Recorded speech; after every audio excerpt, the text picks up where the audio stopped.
Episode 1. Misteri. Setelah kamu menempelkan kertas mantra ini di bawah kasurnya, ia tidak akan bisa melepaskan diri lagi. Apakah kamu sudah yakin dengan keputusan ini? Suara serak seorang dukun tua terdengar sedikit bergetar. Rambut putih yang memenuhi sebagian besar kepala serta keriput pada wajahnya menjadi pertanda kalau laki-laki yang mengenakan pakaian serba hitam itu sudah berumur. Usianya sudah memasuki kepala kuncup. Saya sangat yakin, Mbah. Seorang perempuan yang duduk berhadapan terpisah meja kecil dengan sang dukun mengangguk yakin. Senyumnya terlukis jelas di bawah sinar lampu teplok yang temaram. Bagaimana dengan persyaratannya? Apakah semua sudah lengkap? Sang dukun bertanya dengan mata terpejam. Mulutnya kemudian komat-kamit merapalkan mantra yang tidak terdengar dengan jelas. Tangannya dengan lihai menaburkan bubuk kemenyan di atas arang pembakaran di tengah-tengah mereka. Dalam sekejap, seisi ruangan dipenuhi aroma tajam yang membuat sang tamu nyaris sesak napas. "Sudah, Mbah." Sambil mengatur pernapasan, perempuan itu mengeluarkan amplop coklat dari dalam tas, lalu meletakkannya di atas meja di hadapan mereka. Ingin sekali rasanya perempuan itu menutup hidung demi menghalau aroma yang membuat napasnya sesak.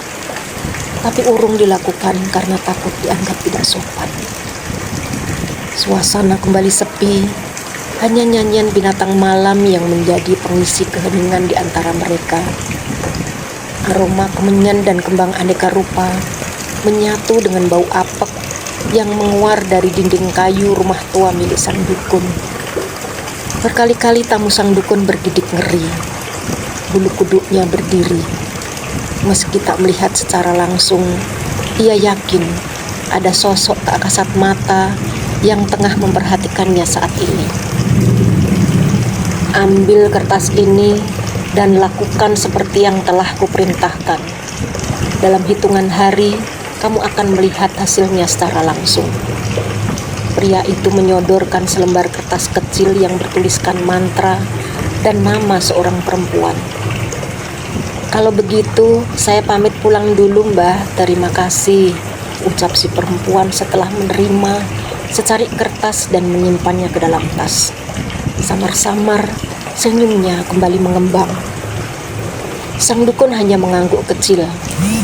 Perhatiannya tertuju pada amplop coklat yang beberapa menit lalu telah menjadi miliknya.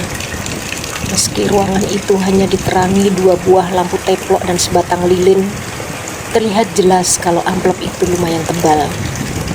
Sang dukun mulai membayangkan berapa banyak uang yang ia terima kali ini. Sementara itu, perempuan yang menjadi tamu sang dukun bersiap untuk pulang. Ia merasa lega karena urusannya dengan laki-laki tua itu cepat selesai. Rasanya sungguh tidak nyaman berada di sana lama-lama. Rumah yang keseluruhan dindingnya terbuat dari kayu itu memiliki kesan yang menyeramkan. Letaknya yang terpencil dan jauh dari pemukiman warga membuat siapa saja akan bergidik ngeri ketika berada di sana. Jika bukan demi membalaskan dendam yang sudah lama ia pendam, perempuan itu tidak akan mau datang ke sana. Setelah menutup pintu dari luar, ia melirik jam digital pada ponselnya. Hampir jam 11 malam.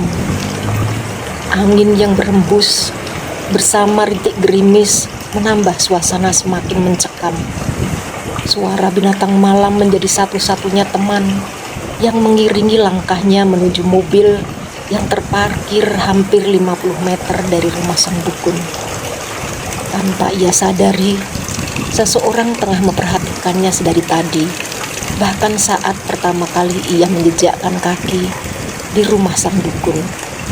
Baru saja meninggalkan rumah sang dukun beberapa meter, langkah perempuan berpenampilan rapi itu terhenti. Tangannya merogoh tas dan mengeluarkan ponsel yang berdering. Akan tetapi, setelah melihat nama yang tertera di layar ponsel, Ia memilih mengabaikan panggilan itu dan segera melanjutkan langkah di bawah emaran cahaya rembulan.